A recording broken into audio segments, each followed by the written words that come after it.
దాని తర్వాత ఏదైతే తన ఇయర్ ఫోన్ ఉందో అక్కడ పడిపోవడంతో పోలీసులు ఈ ఇయర్ ఫోన్ ఎవరో అని తెలుసుకుని దాని తర్వాత ఇన్వెస్టిగేషన్ చేస్తే సంజయ్ రాయ్ అని తెలిసింది.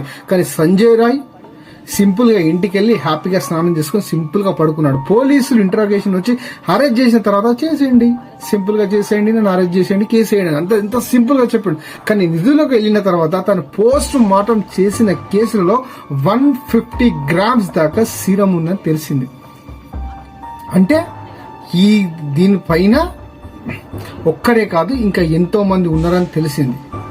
సో ఎంత నీచంగా తనని పోస్ట్ మార్టం చేసిన డాక్టర్లు ఇస్తున్న రిపోర్ట్ ని బట్టి చెప్పలేము. అంత నరక యాతన చూపించి తనని చంపడం జరిగింది.